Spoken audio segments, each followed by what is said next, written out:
Saat ini tak sulit mencari rumah makan yang menyajikan masakan khas Minang. Setiap kawasan ramai ataupun di setiap ruas jalanan kota, rumah makan khas Minang mudah dicirikan. Etalase kacanya yang besar dengan tulisan merah menyala, ditambah aneka hidangan di piring yang disusun bertingkat atau disebut juga palung. Ya, dari rumah makan Padang kelas bawah sampai sekelas restoran mewah, ciri khas ini tak pernah hilang. Saat ini yang sedikit sulit dicari justru warung makan masakan Padang yang benar-benar diracik langsung oleh orang Minang asli. Pasalnya banyak beredar warung masakan Padang di sebagian kota-kota besar yang justru dikelola orang-orang dari suku Jawa. Percampuran dua budaya tentu saja menciptakan rasa rendang dan rasa tunjang yang tak lagi Minang. Dan kata tambo cie tak pernah lagi terdengar. Lalu perubahan seperti apa yang diciptakan oleh rumah makan Padang Jawa? Secret Story mengungkap rahasia di balik cerita.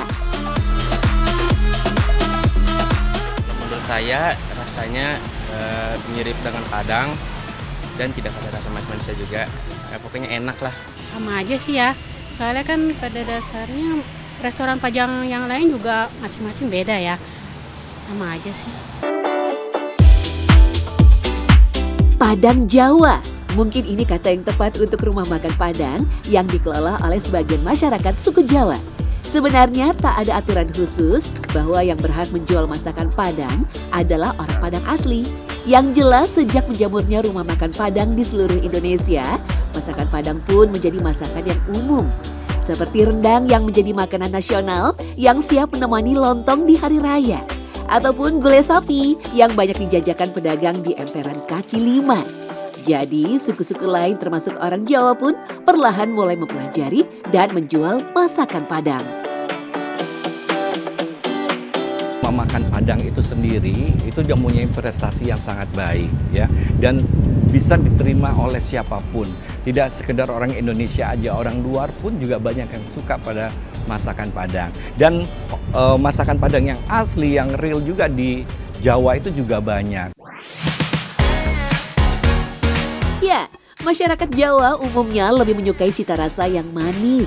Sementara masyarakat Minangkabau menyukai cita rasa yang pedas, asam dengan kandungan santan. Oleh karena itu, modifikasi rasa antara masakan Padang dan Jawa pun terjadi di sini. Mungkin kalau kita masuknya sudah mulai misalkan ke Jawa Barat, Jawa Tengah, Jawa Timur, disesuaikan dengan cita rasa mereka, mungkin mereka juga bisa terima, tapi pakemnya harus tetap dijalankan. Misalkan itu hanya penyesuaian rasa. Nah, kalau orang yang berpuluh-puluh tahun sudah pernah ikut sama orang Padang, itu pasti hasil masakannya bagus, ya. Nah, sekarang kan banyak sekali juga sosial media yang membimbing untuk membuat ini, itu, dan sebagainya kan. Nah, itu sebetulnya lebih bagus lagi ditelusuri lagi. Betul nggak? Emang harus secepat ini nggak masakan? Modifikasi rasa ini tidak sepenuhnya menghilangkan cita rasa asli Minangkabau. Karena biasanya pemilik rumah makan Padang Jawa sudah mengetahui pakem-pakem dan teknik memasak masakan Padang, walaupun pastinya ada beberapa perbedaan di antara keduanya. Seperti Dami, wanita Jawa asli Blora, Jawa Tengah ini. Rumah makan Padang Jawa miliknya sudah berdiri sejak tahun 2001 di Jakarta Selatan. Ibu Dami awalnya hanyalah pembantu di salah satu rumah makan Padang di Jawa. Setelah bekerja sebagai juru masak selama 9 tahun, ia pun memilih berhenti dan membuka usaha warung makan Padang sendiri. Walaupun hanya dengan gerobak dan lokasinya yang berada di emperan toko. Kalau masakan Padang asli itu aslinya nggak pakai penyedap ya.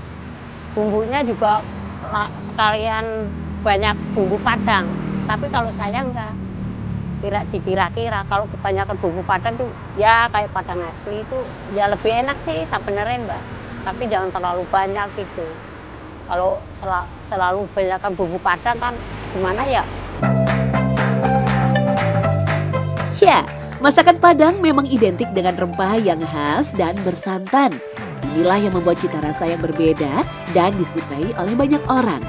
Bu Dami sendiri tetap membuat hidangan warungnya sesuai dengan ilmu yang ia peroleh di rumah makan Padang. Itulah mengapa banyak orang yang menyebut hidangannya sebagai hidangan Padang Jawa. rendangnya ada manis-manis sedikit gitu ya. Karena kadang-kadang kan ada yang minta rendangnya manis dikit gitu ada. Bumbunya sih asli Padang semua. Kalau Jawa kan masaknya prinsipnya pakai santan tuh kuningnya kuning beda. Kalau Padang kan kuningnya lengkuasnya apa harus diparut gitu kan. Kalau Padang kan digeprek. Kalau warteg digeprek. Tapi kalau aku kan semuanya digiling. Nggak ada yang bareng digeprek. Ya, alhamdulillah sih ada yang ngomong, Bu enak kayak Padang beneran, alhamdulillah. Bersyukurlah kalau dia suka. Rumah makan Padang Jawa memiliki ciri khas harga yang relatif murah. Dalam satu porsi lengkap dengan lauk, sayur, dan siraman kuah berbumbu dan dijual sekitar 10 hingga 20 ribu rupiah. Tergantung lauk pauk yang dipilih pelanggan. Harga ini tentu tidak jauh berbeda dengan sepiring nasi warung Tegal lengkap dengan lauk pauknya. Paling mahal 20.000 itu kikil, ayam bakar, itu aja, rendang tuh 20.000. Itu udah semua sayur, minuman, komplit lah. Kalau nambah ya, kalau apa setengah, apa satu, udah kalau nambah, udah nggak bayar kalau saya. Gitu, ya. Menu pada masakan Padang Jawa biasanya tak sebanyak masakan di warung Padang asli. Proses memasak pun biasanya tak menggunakan bumbu sebanyak rumah makan masakan Padang. Jika di rumah makan Padang asli dipenuhi dengan menu rendang, tunjang, gulai, paru, kepala kakap, ayam bakar hingga masakan lain. Sebaliknya, rumah makan Padang Jawa banyak lauk yang diolah dengan digoreng. Seperti ayam goreng, lele goreng, tempe goreng, mujair goreng, tongkol goreng, dan sebagainya. Pemilik rumah makan Padang Jawa biasanya memang sengaja memasak masakan yang simpel agar mempercepat waktu memasaknya.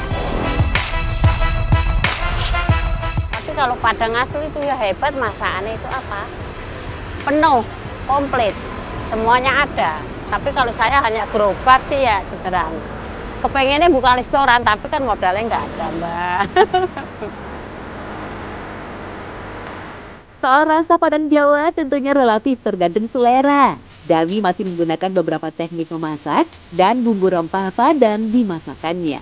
Tak jarang rumah makan Padang Jawa yang lain pun hanya mengandalkan menu goreng-gorengannya saja. Seperti halnya di gerobak warung Padang milik Neni yang asli dari Indramayu, Jawa Barat. Neni membuka warung makan Padang Jawa sejak tahun 2005. Hingga saat ini ia sengaja memasak masakan Padang yang sangat sederhana agar bisa memasak menu lebih banyak.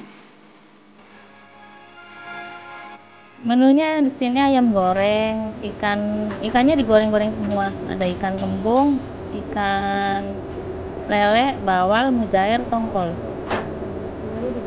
Kalau yang digulai ikan mas, ikan tongkol sama ayam gulai, ati. Menu itu terlalu memakan waktu. Kita ngambilnya yang simpel aja masakannya. Walaupun memasak seadanya, rumah makan Padang Jawa milik Neni justru tak pernah sepi. Salah satu penyebabnya adalah karena lokasinya yang dekat dengan perkantoran. Dengan mengusung harga yang murah, masakan Padang Jawa ini tetap diminati. Karena kalau kita datang ke rumah makan Padang, image kita untuk memakan makanan Padang ya. Tapi karena yang masak orang Jawa, oh ini bumbunya kayak gini, yang semuanya yang pakemnya dilewatkan, takutnya dia lepas masakannya. Jadi masakannya menjadi, kok ini rasa Jawa ya gitu.